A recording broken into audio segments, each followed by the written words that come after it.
Right, how are we doing, people?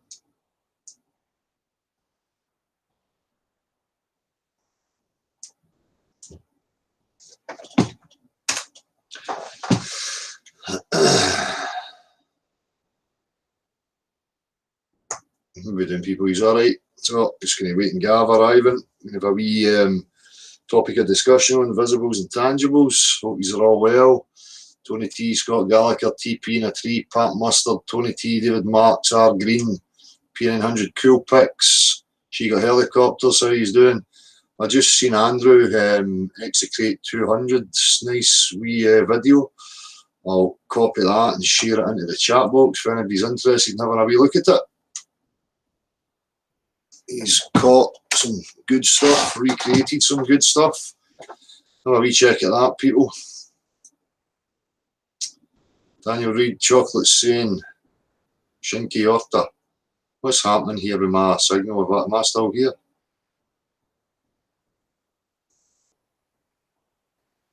I think so.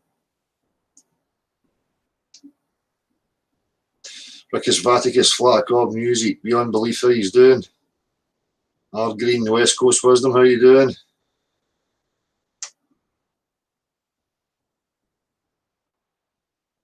So I don't think we need much kind of introduction. Everybody should know by this point. Flat Earth's just a title, you know, because it was trending and it was being hijacked and muddied with the whole question of, you know, the science that had been professed in regards to us living on the exterior of a sphere, pressurized, zipping through a vacuum around the sun at untold speeds. We refuse that pseudoscientific garbage. And we are endeavouring to establish exactly what it is, and we need the full exploration. So there is no cartoon, straw man maps and models being presented or represented here. Realists, people who were born into this cult and were told that's where we lived. An assumption held until adult life on my part, and then when I actually dug in and had a look at it, I realised that it was a load of crap. So from here on, you know, the earth, the tangible world is demonstrably a level plane. The full dimensions are unknown to myself, but would like to find that out. So that's about it. Just a wee short intro. As I say, I'm just waiting Gav arriving. And then we can get on with a wee presentation in regards to visibles and tangibles.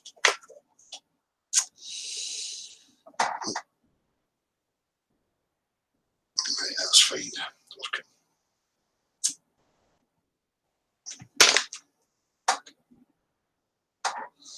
What's been happening, people? I say there's a nice wee video there by Andrew. Execrate 200. People should have a wee look at.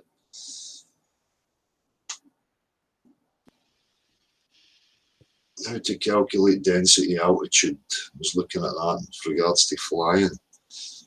Quite interesting. Hey Dale. You alright, mate? How's it going? Good. Nice one. Yourself? Good, mate. Good. Good. I saw you had a nice wee video up this afternoon.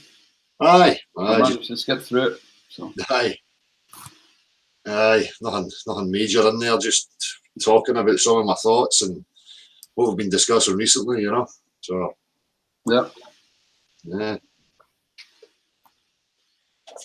I think ties into a wee bit of some of the presentation this evening. Alright, let's see if we can't bring this topic a little bit closer to the people, yeah, so that they understand it better, or get some knowledge out of it that will help them decipher this fucking mess that we're in. Yeah. Excellent, mate. Well, whenever you feel that you want to get into it, I'll just click your screen and let you present away there, mate.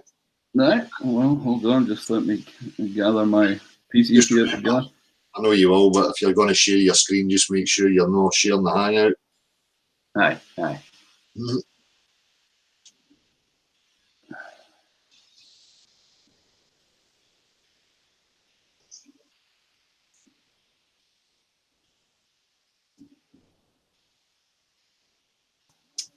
get new gimps in. I've been banning some of the troll accounts that are just obsessively commenting.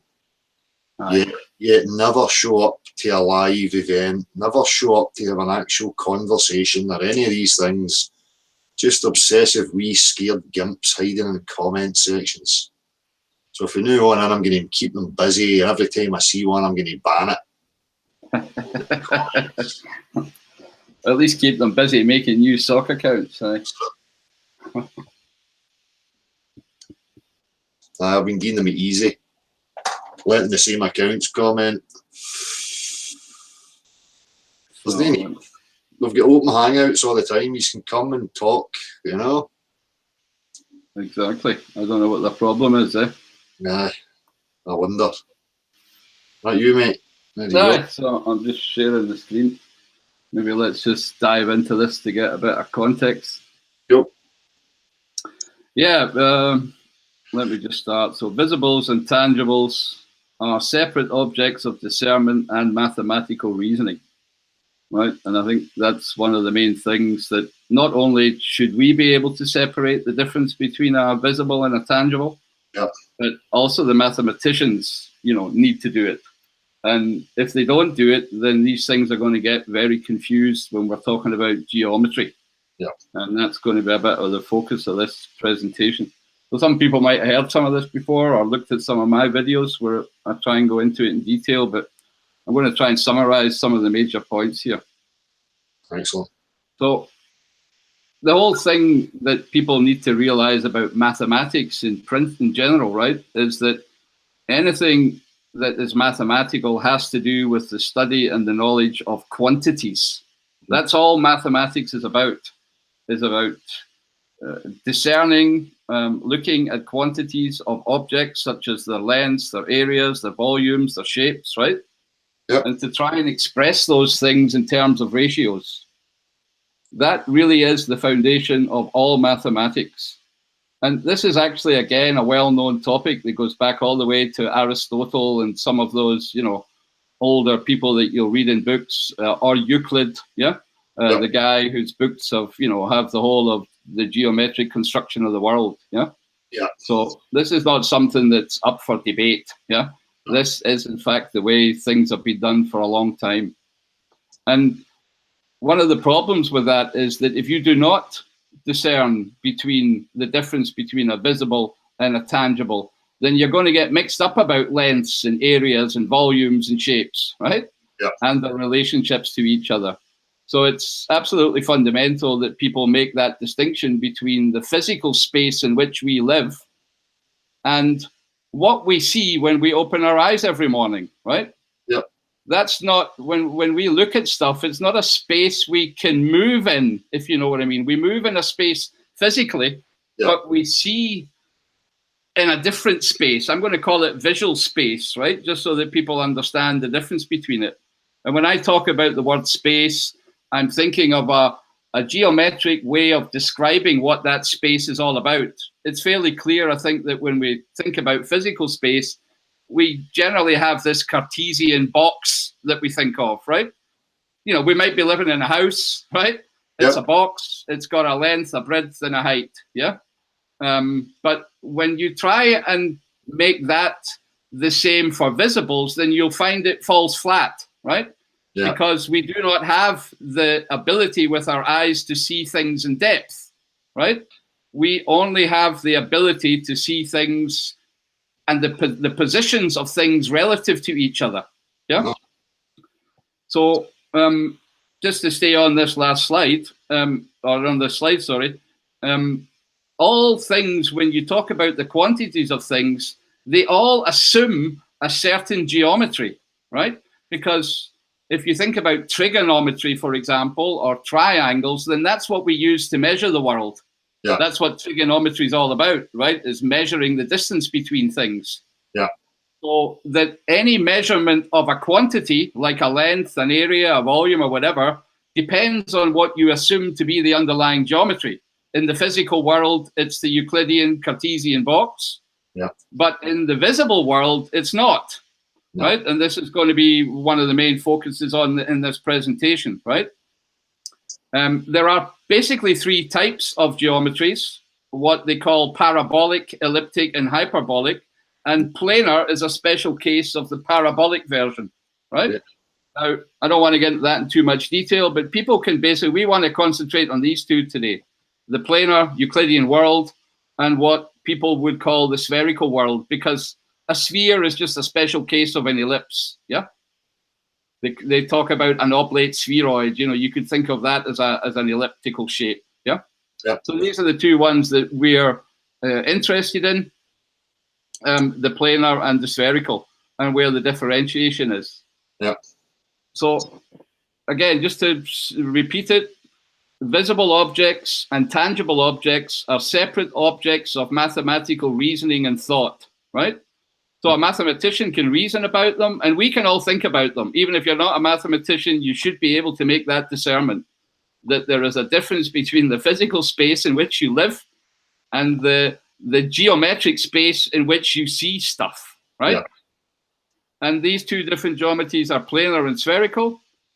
And then, of course, you have the big question that there are different ways to measure the quantities of things. So when we look at a visible and we look at a tangible, then we're going to have to think carefully about how we're going to measure these two different things, right? And I think tangible is fairly clear to everybody. You can put a foot next to an object, your elbow, your hand span, you know, two fingers, a ruler. It's fairly clear to everybody in the physical world how we measure physical quantities. But one of the questions people should ask themselves is, how the hell do you measure visible quantities, right? Yeah. Because visible quantities, as we know, change, right? Exactly. Depending on where my eye is, if I move around an object, the object's going to change its shape, right? If I distance myself from the object, it's going to get smaller, its angular size. So one of the questions becomes, how do you measure them? And even if you were fixated on one particular object over the course of a day, you know, a difference in temperature, you know, air conditions is going to change how that appears in your vision as well. So you know, get videos of across a bay, for talking's sake, looking at another shoreline, and I'm sure people have seen this. There's a few videos there where you can see the difference with the angles, the camera sitting at the same position, looking in the very same spot, and how, you know, things become obscured, they become clearer, they squash, they compress, they become wider, they become taller. So there's other variants to play in just a visible as well. Absolutely, but yeah, and I fully agree with all of what you just said, right? The environmental and the things around us, you know, play a role in how our vision is affected by it, where its limits are, right? Where things converge, as they, you know, all these different things. But you know, for me, it's just absolutely key that people get the fact that visibles and tangibles live, if you like, in separate geometrical places, if you like, for the want of a better word. Yeah. And I've said this before, we can try and talk about visibles, but there's often not the vocabulary in the language to do it, because it's one of these things that you can call it occulted, or because it hasn't been studied and researched, there seems to be a lack of vocabulary to actually discuss the topic properly, yeah? But it's really important that people understand that they're two separate things and they need to be looked at and discerned and measured differently. And again, I'll say it again, mathematics is all just about measuring quantities. There's nothing woo-woo about mathematics, at least not for me. I know that might sound easy for me to say, but you know, people shouldn't get, you know, how should I say it, all worried when they hear the word mathematics. It's simpler than they make it out to be. Anyway, moving on, you've quite correctly pointed out in various, you know, how should I say, videos in the last while, how important it is what the line of sight is, i.e. where you're pointing the camera, obviously makes a difference to what it is you actually see, right? And what the, how should I say, the perspective views, or the different views that you have of visibles, is what people try to lay out in mathematical rules. So there's different, you know, there's different words for it. Projections are another word for perspective, right? It's not maybe that simple, but a projection is basically just that you have a plane here in front of you, you're looking at an object, and depending on either how this plane is oriented or where your angle of line of sight is, right, and what you're looking at, will determine what you see on this plane, right? Yep. Also, the position of the object, right, whether the object is turned. Yeah. Now, that's one of the big differences that people need to understand, is that when I talk about visibles, or when we talk about visibles, we're talking about what the eye sees and not what a plane or perspective window or plane of projection would represent, right? So this drawing on this little figure is a representation of this object for an eye that is looking at the plane, yeah? Yep. But if I take away the plane, then I have what I would call an immediate direct appearance of that object. And when I put a plane in front of it, and it doesn't matter what kind of plane, it can be any instrument like a camera, then what I'm getting is a representation of that object, yeah, at the particular situation of where my eye is and where the object is, yeah? So depending on where my eye is and how the object is oriented, I'm going to get a completely different representation on this plane than I would if I was standing further to the left, or, for example, if I was on an oblique line of sight, I'm going to get a different object, or when I do a perspective drawing, I'm going to get a different kind of representation on here, right? So the very important is just to discern the difference between a representation of something, or when the plane is not there, what you see immediately with your eyes. Yeah. I'm going to show a couple of more pictures just so that people see it. Here's some old, graphics from old books about perspective. I'll zoom into this guy down here. I hope that works. But this guy, or maybe it doesn't. Hold on. Maybe I need to just zoom in like this. Then you can see this guy down here is looking at two different objects. He's looking at an object on the ground very close to him, and he's also looking at an object, up here on a wall that's a lot bigger, Now we can see that, but as far as he's concerned, he's going to have the same angle, right? It's going to subtend the same length of arc here between B and A, or between big B and A, so that as far as he's concerned, he's going to see as if these two objects are actually the same size, which they aren't. Yeah. So, that's a very, important point, that the size of an object depends on its angular size, i.e. on the arc length of this segment between B and A on, as you can see, a circular arc. Yeah. So the size of that object is going to be the length of this line, and the size of this object is going to be the length of this line. And if they're both the same, this guy is going to think two objects are the same size. Yeah. And remember, we laughed about that that if you were to try and construct the world according to visible appearances, right, or then you'd be in a pretty much of a mess. Yeah. Really? So maybe this describes it even better. Here's a picture of a guy looking at a house or a shed, right? And in front of the shed, he's got a picture plane, or a perspective window, they sometimes call it. You can think of it as the projection plane. Yeah. If I take away that plane, then what I'm seeing is a direct appearance of the little house to my eye. And if I put the plane in front of it, then what this drawing is on that plane is a representation of that shed or of that hut, right? Yep. And it's not the same thing as when you view things directly. Yeah. Now, usually a perspective plane is planar, right? That's the general case, that if an artist draws something, he's going to draw it on a canvas and hang it on the wall in front of you, and it's going to be flat. Yeah. Or if you do it on a piece of paper. Yeah. But you could also use a curved surface to represent something. And for a representation, we actually don't need it, because if I take away this plane and I know that my eye is actually globular, that my eye is a physical ball, then I already have a curved surface on which light is falling, namely my retina, which is basically covers the inside of the whole of my eye, apart from the aperture at the front where light comes in. Yeah. So that how we see naturally is actually on a curved surface inside the globe that sticks in the sockets inside our head, right? So we actually see the world on a spherical surface and not on a planar surface, just because of the very physiology of our eye. Yeah. Yep. And for me, that's one of the important aspects, that if we don't study how the eye works, and that is not fully known to us, then all visible phenomena that we are presented with or represented to, right, is not going to be very well understood. Yeah. And that's one of the things that they can play on, right?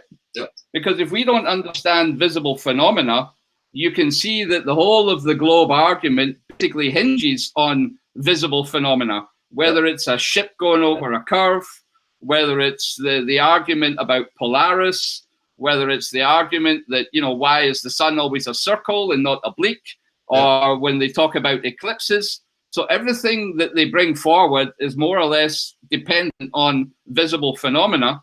And that's why it's immensely important that people understand the geometry and how the eye functions. Yeah. Because that's how they get away with it. So here's a couple of more different things, right? So you can make different calculations and different, I'm just throwing these pictures up so that people get a kind of general idea. You've actually shown them in your videos pretty well, Dale, right? And I know a lot of other people have as well, you know, how things, you know, look to us at different situations.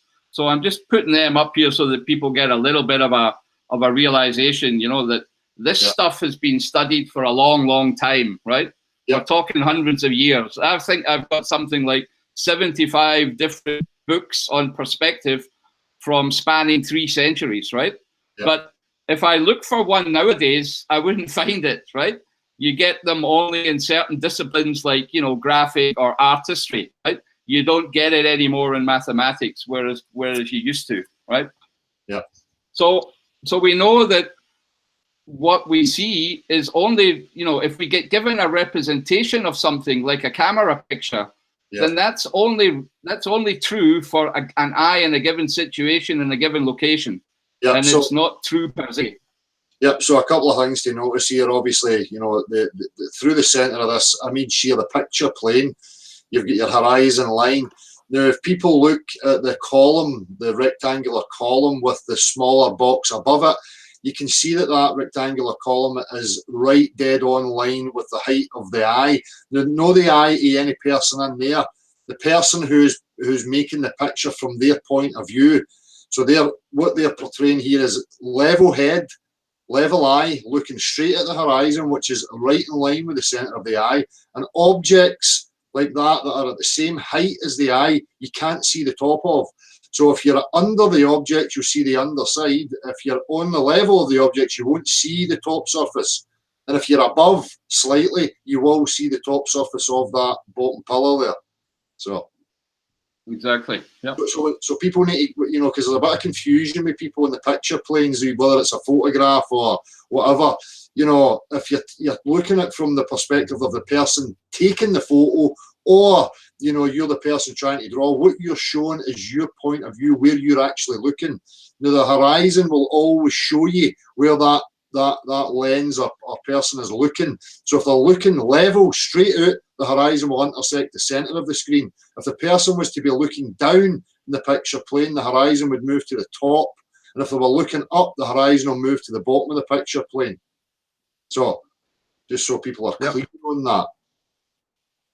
Yep, absolutely spot on.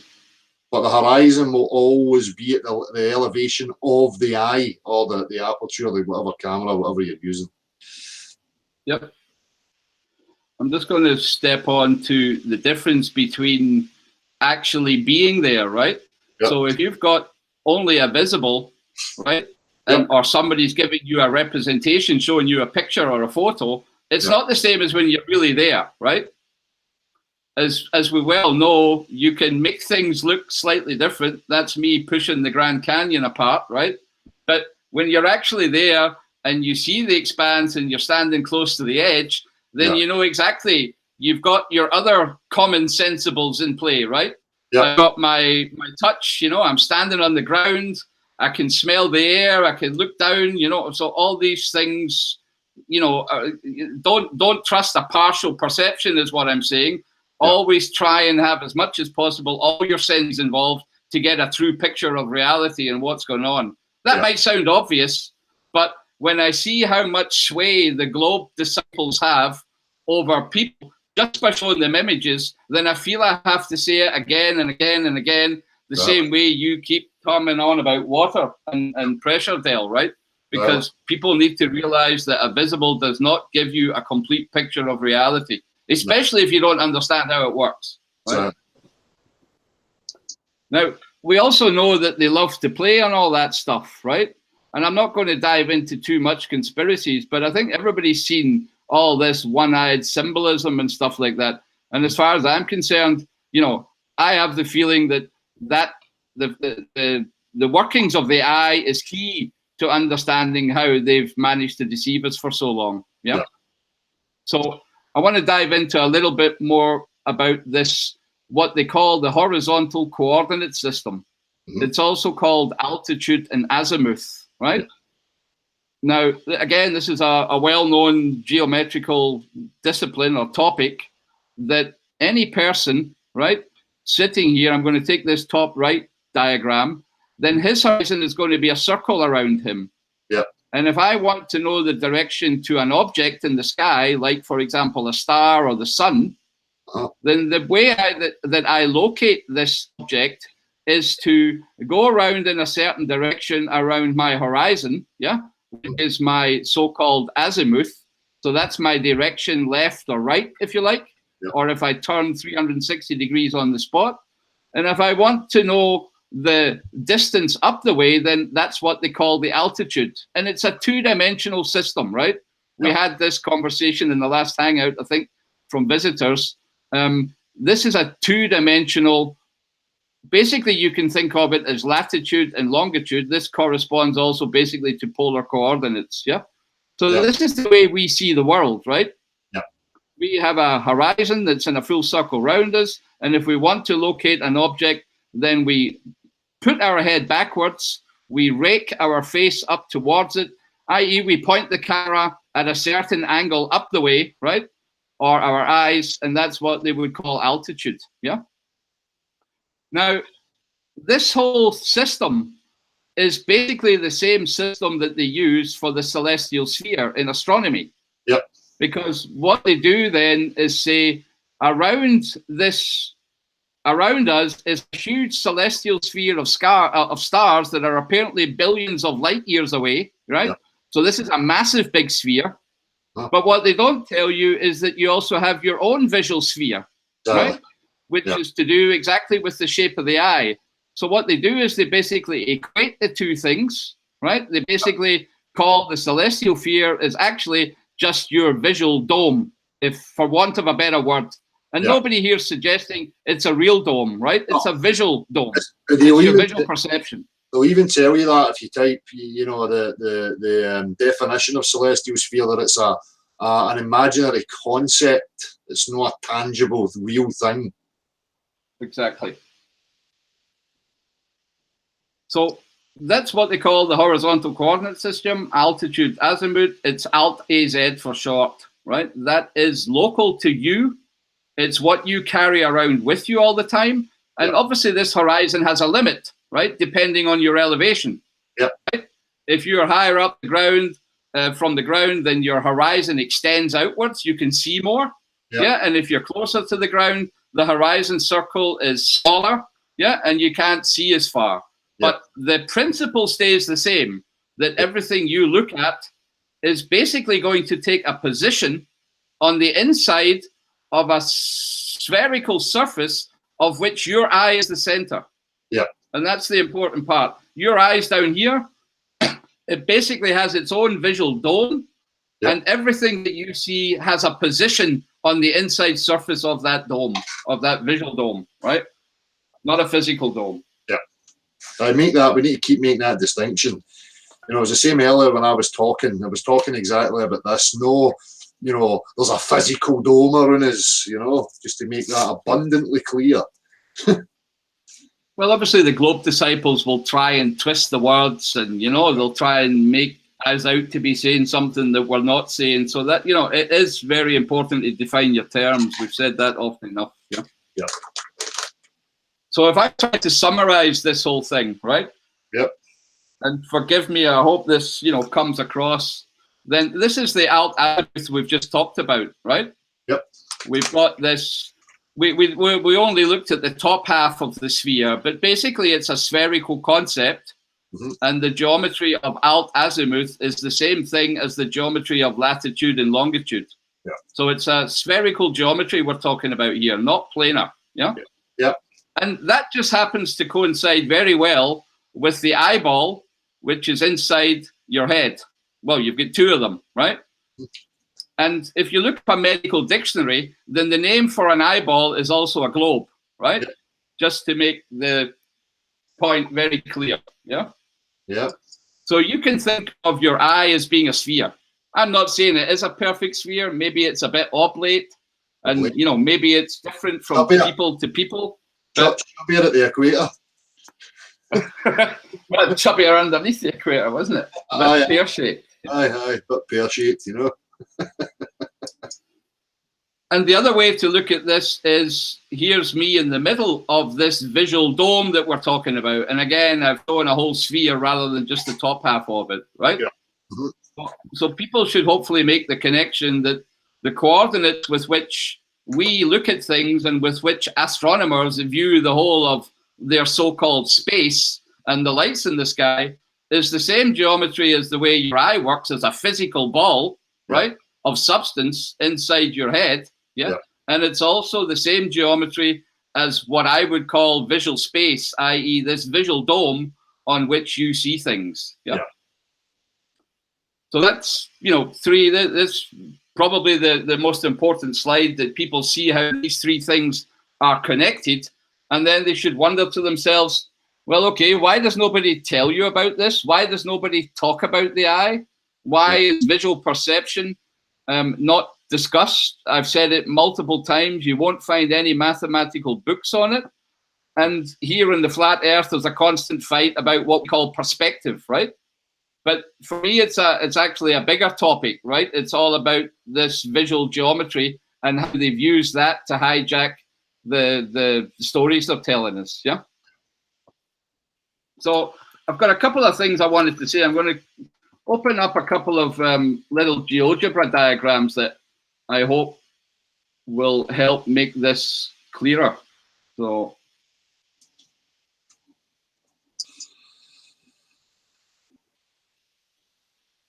here's an eyeball, right?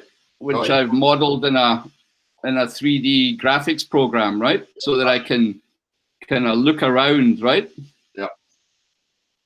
Now, one of the things that, and I'm just going to very quickly destroy a few of the fucking nonsense arguments that come from the globe. So I don't know if you've heard of that one, Dale, where they say to people, why is the sun always a circle, right? Why is it never an ellipse if it's going away from you? Why doesn't it change its shape, right? Well, the easy answer is, I don't know where the sun is exactly, and I don't know what it is. It might be a way up here where my mouse is doing stuff, right?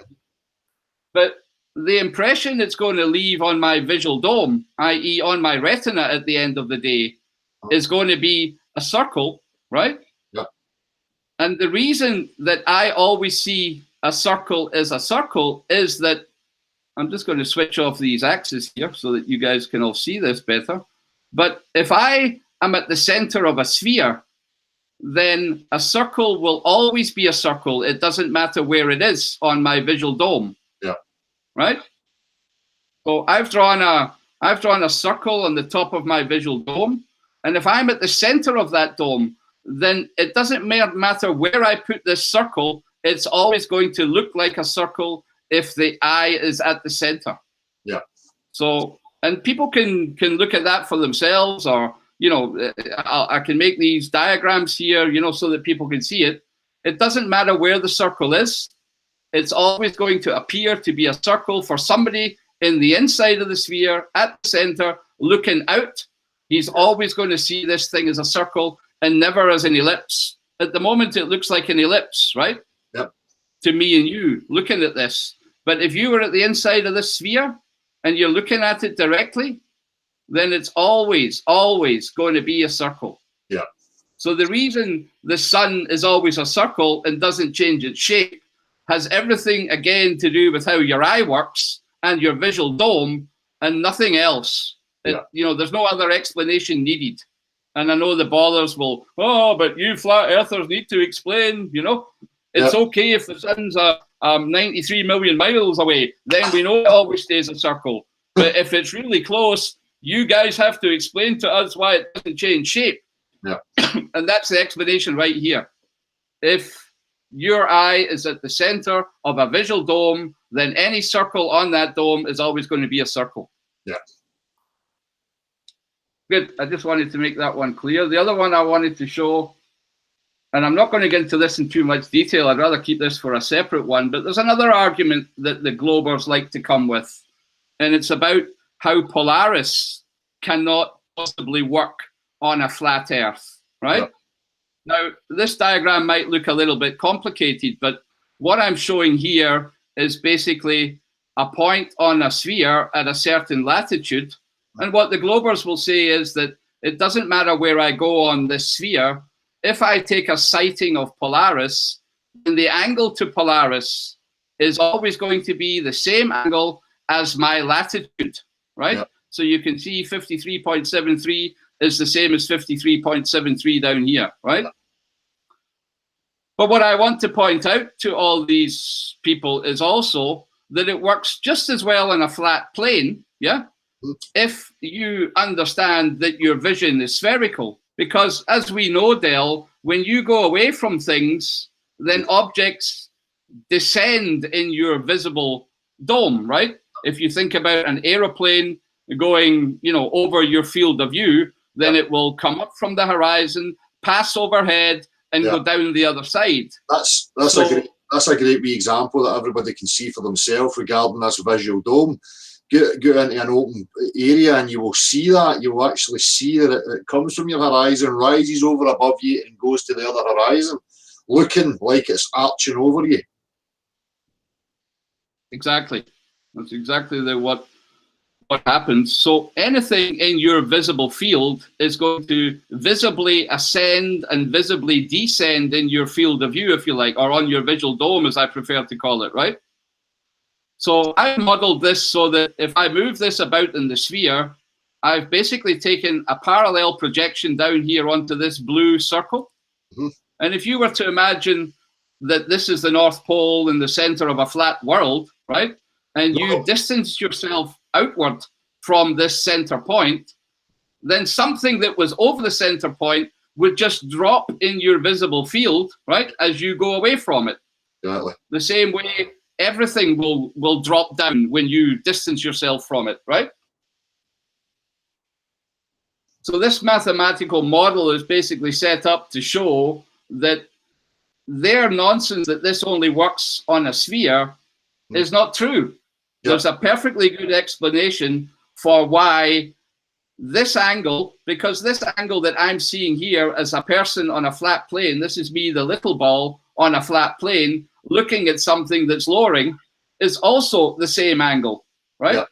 So it works perfectly well in a flat plane with spherical vision, as it does as the way they tell us that we're living on a ball and we've got planar vision. Because what they'll do is take photos of it again. They'll show us representations, right?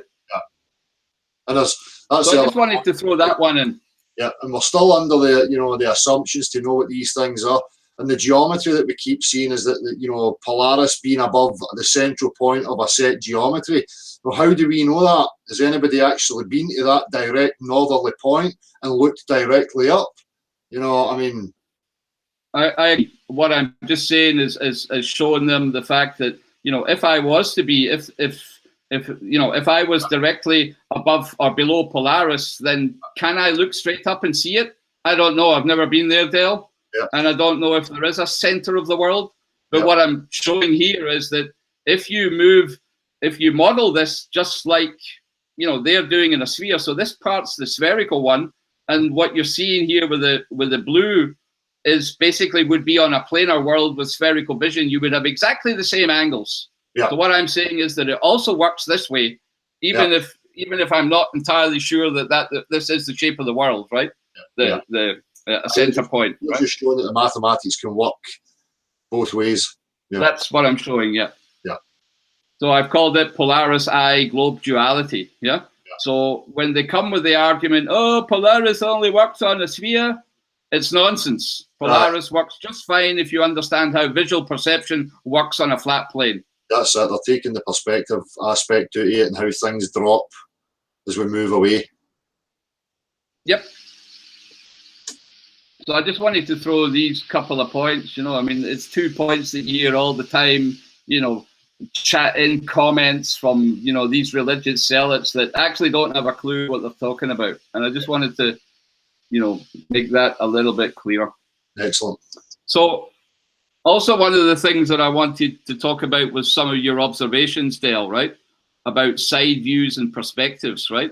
Yeah. And I'm going to keep this short and sweet because it's been discussed so many times. But, one of the important things is if you're going to show an image, which we already know is a fallacy, right? Yeah. Because a partial perception is in no way proof of anything, right?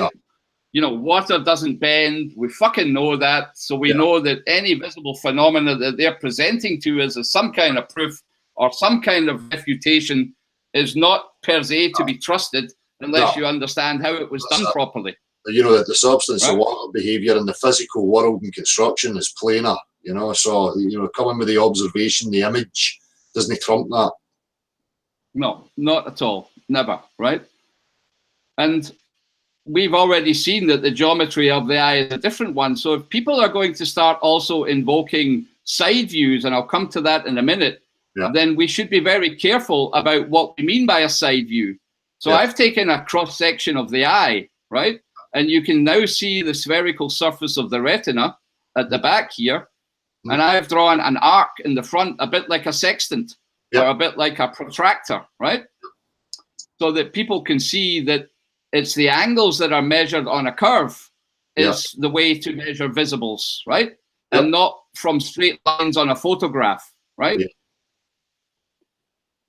So if you're going to present side views, then you also always need to take this curve into account and understand what's happening on your eye. Now, I've shown this diagram a few times. This would be an example, for example, of lampposts, right? Now, I've got basically 3 lampposts showing here, all the same size, all tangibly the same size, and I'm looking at it from the side. But what I've done is superimpose the arc of the eye on top of this, right? So that people can see that if I move, or if I look at this lamppost and then at this lamppost, the rays of light coming from the second lamppost are going to be further down on my arc, right? Than the lamppost that's closest to me. And that's why the lamppost looks to shrink, right? Because it's basically moving down on the arc of my visual perception down the way as it moves further away, or as I'm looking at the lampposts that are further gone. And it's the same with the bottom. It's why the floor rises up. Because light coming from the bottom of an object is also going to rise on my visual arc here, right? So that things look as if they're rising up from the floor, and things at the top look as if they're coming down to my eye line, my elevated eye line. That is the correct way to be looking at side-on views, right? And not the way other people would like to present. And I'll just show that briefly. That there's a couple of things. Let me just get to, where is that stupid picture that the man made? I think it was this one. So Mr. Davis showed us a diagram, and in this diagram, very important to notice, he does say it, is that he's used 2 different scales. So he's got a scale here of meters, and on the bottom he's got a scale here of kilometers, right? And in his explanation of why he thinks that he's got some magical proof that the Earth cannot be flat. Yeah.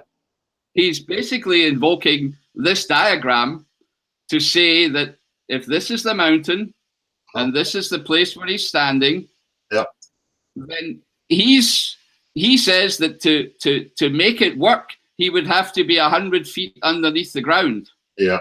And that's laughable, right? Yeah. Because, you know, the gradient of this line, because he has two different scales, is completely different from the real gradient. If we were to really look at this from a side-on view, Dale, then it's more like the blue things that I've drawn here, right? Yeah. The angular size of the mountain at 45 kilometers out the way, because I would need to be back at least 50 kilometers to be able to take in this whole view in one, right? Yeah. Then the angular size of the mountain and the angular size of Traprane Law and the angular size of the tower would be much, much smaller, right? So he cannot just draw a gradient through this and say that it's going to meet at the bottom of minus 100 meters. That's just fallacious, right? They love their arbitrary red lines, these people. They do indeed. They do indeed. And that's about it, Dale. I think there's probably, you know, the takeaways that people should take away from what you've done in the last while is, you know, don't rely on others to think for you, right? Yeah. Don't just accept some image from some guy and be swayed by his word, right? You know, think for yourself, use your common sense and go out and do it, right? Yeah. The other thing that I think is super important is to establish first principles, which, you know, is what you do in your activism, and it's what has to happen when we're talking about these things. So without a differentiation of what a visible and a tangible is, of what a representation is, what a perspective picture is, then, you know, then there's no point in discussing further, because people are just going to be talking past each other if they can't agree on certain things. So visibles and tangibles. Also, if people say to me, oh, yeah, it's not important to level the camera, or they talk about lines of sight, and, you know, you need to understand what the other person's assuming, so that you can argue against it. Yeah. And it's not scientific to not level instruments, right? Especially if you're trying to use it as an argument about a quantifiable distance, right? Yeah. That's not science. No. Whenever possible, do not rely on partial perceptions, but on common sensibles, right? So don't just take a visible without thinking about the tangible physical substances, right? And I think the other thing that's really important and is, you know, people should judge what they think to be the truth. They shouldn't avoid it, ignore it, or deem it unimportant to judge for yourself, right? Yeah. What you've done, you know, you've went out, you've done the experiments yourself, and doing them yourself actually helps because it shows you what is possible and what's not possible, right? Yeah. But just taking somebody's word for it or looking at some image they produced is not good. So judge for yourself. Don't be ashamed to voice your opinion and speak out. Yeah. And one of the things that, you know, people, I think, you know, are worried about, so they're somehow worried about making a judgment. And I know it's because we sometimes do that in life, Dale, that, you know, we might, you know, maybe somebody will come up to me and say, Gavin, can you make a presentation on how to sell this wonderful product, right? Yeah. And I'll go away and I'll think about all the wonderful things that I can say and do to persuade people to buy this wonderful product. Mm-hmm. But what I didn't do was to say to myself, should I be doing that? Should I be trying to persuade people to buy a product they might not even want, they might not even need, that's completely useless to them? Do you know what I mean? People need to judge, you know, of the truth of things, right? Whether it should be said, right? Or whether it shouldn't be said. You know what I'm saying? Yeah. So, you know, and the last thing I'd like to say is, you know, have no fear, because all the global sophists have is words and images, right? And that's what we need to pull apart and show them. And, you know, people shouldn't be worried. You know, there are lots of people out there, professionals, you know, including myself, thinking about these things. So, you know, there's a bigger strength in numbers at the moment than I think we all realize. Yeah. And we see the panic that they're getting into with the same old tired nonsense. Yeah. So that's all I really wanted to share, Dale. I hope it wasn't too long. And just like any other religion, you know, that's all it had. Symbols and you know, symbols being the images and the rhetoric, the words. You know, Yep. that's it. That's not enough. If you're swayed by that, then you're always going to end up in a pickle. Yep. You know? Absolutely. So, aye, excellent wee presentation, Gav. Much appreciated, mate. You know? Yeah, you're welcome. If it helps people to see it better and empowers them to stand better against these nonsense arguments, Dale, then, and I know sometimes it can be a bit complicated because it's geometric, but I think if people really think about it, then they'll get it. Yeah. Yeah. And when you start to see that difference between visibles and tangibles and how your vision works, then you start to see how they got away with it. Exactly. Yeah. And how to stop it happening. And just confusing people with fucking faulty, flaky diagrams and misrepresentations. You know? So, again, a huge distinguishment between visible and tangible, as we were laughing at previously. You know, to try and figure the world out purely on your vision would be an absolute fucking state. Oh, it'd be a disaster. Yeah, absolute disaster. Aye. And I mean, that is the big thing, right? You've got, I've said it before, you know, like if I take this object here, then, you know, I know exactly, you know, what the measure of it is, right? Yeah. And I can see it. But this thing could be, you know, depending on how I hold it, it's going to change shape for all you guys all the time, right? If I'm going further away, it's going to get smaller and bigger, right? So, you know, any world of visibles is not good enough for construction. You have to have the tangible part of it too, right? So don't let them get away with it. Exactly. And again, just looking at simple things, like when Gav speaks, you can see the angle of his camera. You can tell centre of frame shows you that the camera is angled and pointing upwards. You can see the objects in the background to Gav being in the foreground, and how, you know, things look lower than his position when actually, you know, physically they're actually higher than his position. So, you know, we can be confused by purely imaging visibles, you know? So. And sorry, there's maybe one thing that I should mention as well. So when I talk about, or when we talk about the visual dome, right, then people might say, but hold on, I don't see things curved. Yeah. And the explanation for that is that if you look at something directly, then you don't see the outward curve. All you do is see a line. Yeah. So the world looks Euclidean and straight to us, even though we have spherical eyeballs. Yeah. Because that's the way our eyes work. We look at stuff directly, right? We move our head and we move our eyes, and we're always looking directly at a small point that we can focus on. Yeah. Everything else is unfocused. Yeah. Or at least not discernible, so that when you look at something straight on, then outward curves appear to be straight. And that's why, even though, you know, I'm saying that we have spherical vision, you don't necessarily have that perception, but it's because of the way we look at things directly. I just want to make that clear as well. Just like me holding that up direct. Yep. That just looks like a straight line. Yep. Oh, you don't see the curve. Exactly. Even if I was to hold it like that, you know, and turn it straight back towards you, now it just looks like a straight line. Yep, and you've got absolute, from that visible, I have no clue what its actual shape is, Dale, right? Yep. None, right? Exactly.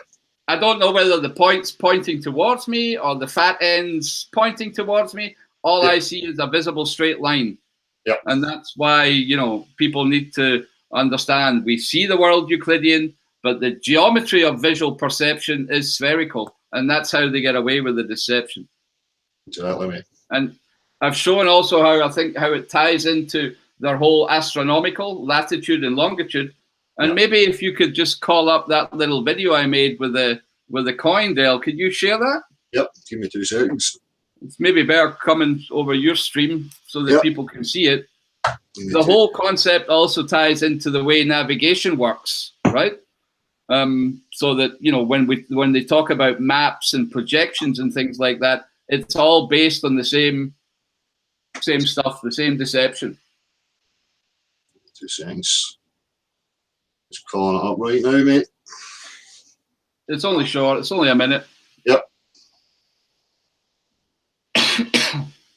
Just gonna hold on.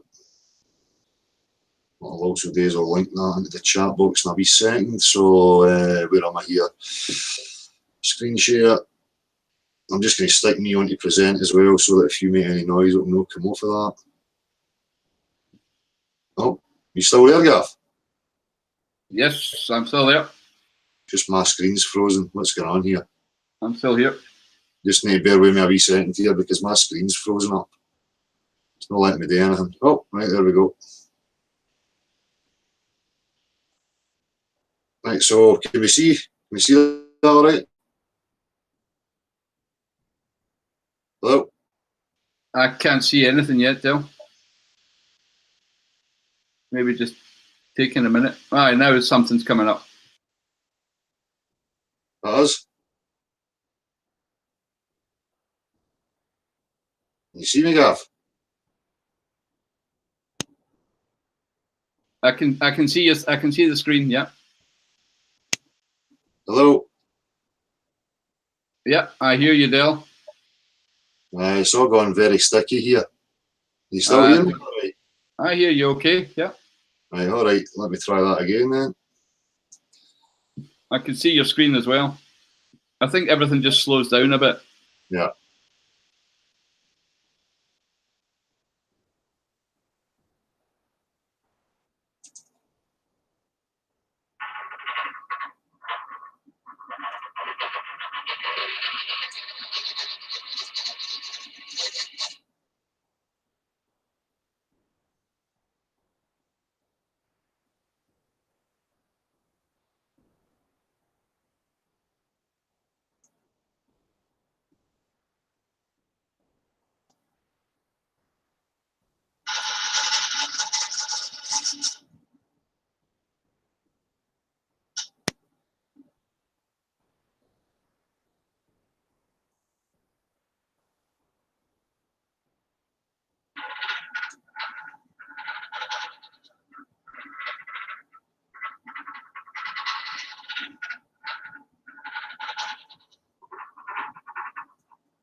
Excellent.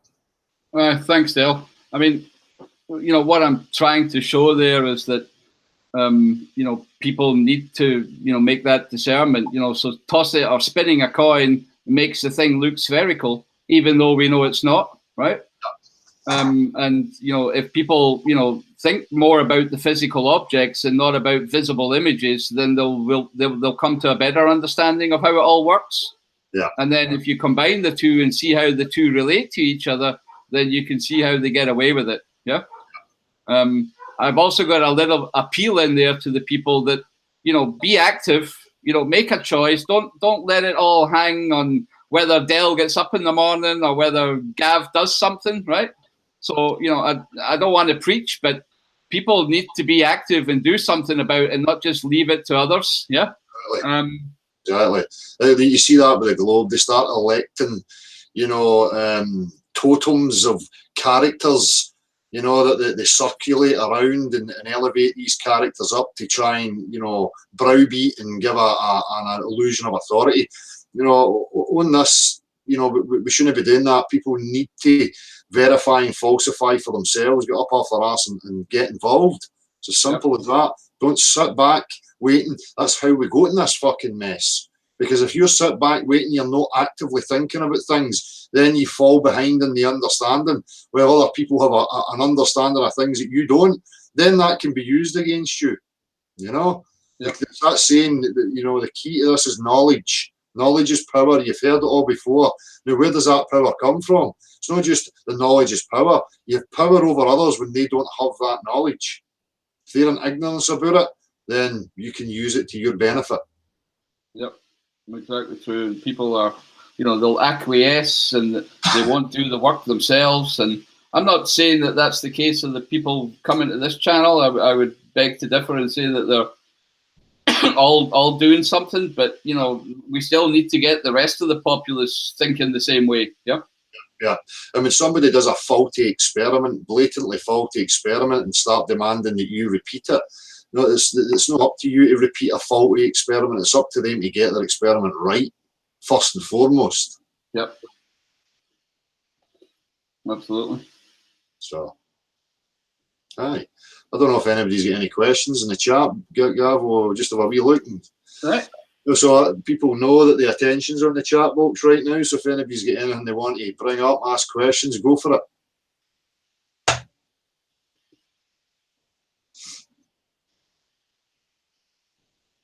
Who's this? Daddy Cash. Where's the end? Blah, blah, blah, blah. Oh, go find the edge and all that. Fucking hell. Oh, very funny. Right. Gavindale, please do some sort of public presentation. What do you mean? Like go to somewhere? We'll rent the Apollo Theatre in Glasgow. Hey. I don't know who your Team Truth, so you can't join this hangout because it's not secure. You can come when it's the open platform and I'm running through OBS. That way I know I'm not going to get porn bombed by some Globe Cult disciple. Has anybody got any questions or anything relevant to say in regards to the topic that's been discussed? Daddy Cash's questions. Let's hear your questions, Daddy Cash.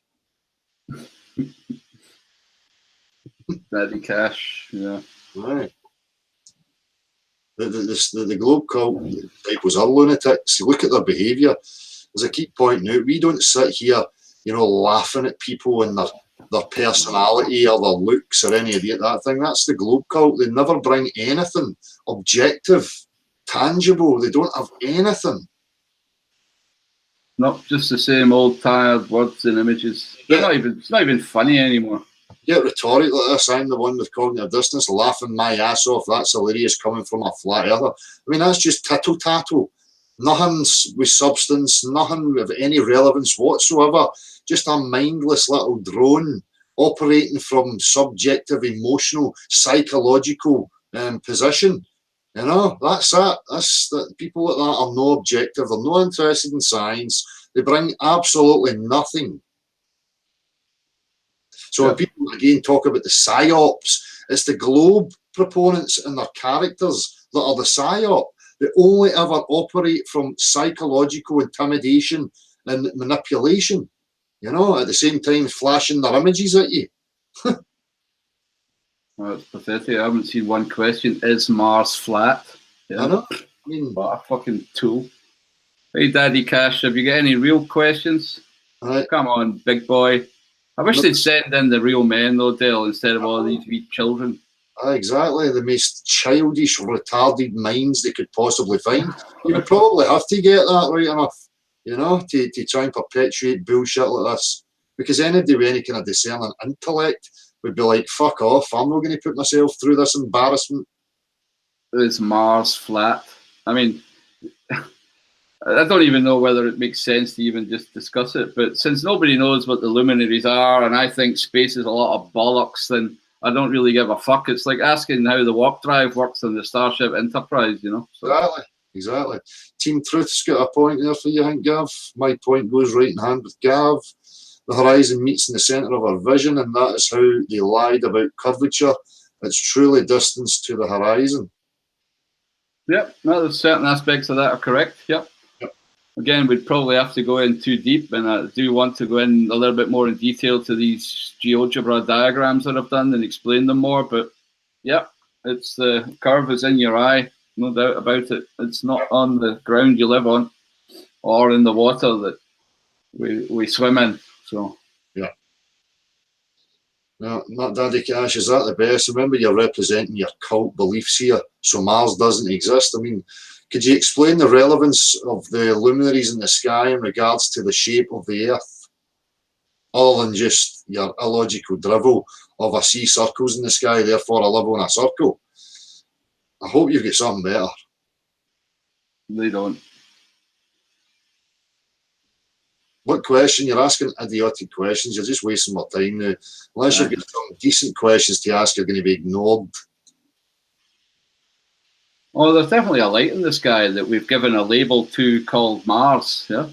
So, you know, I've got no issue with that. Yeah, you can see it, and it's in my visible sphere, and it has a position, and that position changes depending on the time of the year. Yeah. But apart from that, Mr. Cash, don't have a fucking clue, and neither do you. It's a question. If Earth is flat and gravity doesn't exist, is Mars flat? I mean, what kind of question? That's just a word salad. Yeah. Well, that's not even cohesive. I mean, I don't even know what to make of that. And I've said this before, Del, you know, and I'll say it again, clear to everybody, that the mathematics that are used today in lots of the sciences, yeah, is the same mathematics that we're talking about here, right? Yeah. Yeah. So, you know, I think I made it clear that the spherical geometry is just part of our physiology, right? Part of the way the eye works. And it means that all the mathematics that the globers throw at us, there's no problem with the mathematics necessarily. It's the interpretation and the words and the definitions of what these symbols mean that we have to reinterpret, right? Exactly. So, you know, again, you know, I like mathematics. In fact, I'd say I love mathematics, right? I'm only when it's tied to real things and not to invisible stuff. Well, I'm becoming a real, what's the word, understudy here, if you like, Gav, and I'm enjoying it. You know, the last kind of few nights of conversations have been really good for me, so I've learned a hell of a lot about it. Again, I just want to thank you for that, mate. So, well, cheers. But you know, and there's a difference also between geometry and, you know, arithmetic, right? Arithmetic's all about numbers. I think we all know that. But geometry is also about constructing things. So, you know, 200 years ago, people would have got out a paper, a compass, a ruler, right? And they would actually have done the instructions. And that brings a bigger understanding than just looking at abstract algebraic equations. Yeah, exactly. Well, that's a good point there, because Cameron McLaren Mitchell was pointing, trying to find how Egyptians found level and square. Can't find out how they done it, but they must have had serious measuring tools. Well, they probably just use a plumb bob and fucking water. You know? Exactly. Yeah. So I don't. There's actually one nice wee diagram or one wee picture I want to show. I'm just going to see if I can find it quick. Here's Bill as well. I missed your call, Bill. Sorry about that, buddy. I was out with the dog. I don't know if you missed that earlier. Sorry, Gav. Come on. No, on you go. Have you got something you're going to share there? Yeah, I just wanted to. I'm just trying to find the one picture I wanted to share still. Sorry, just one sec. I'll present you. Hold on, wait till I find it. Well, that's it. Cameron McLaren Mitchell, that was always the Masonic thing as well, wasn't it? The cornerstone and where to place it. Yeah, exactly.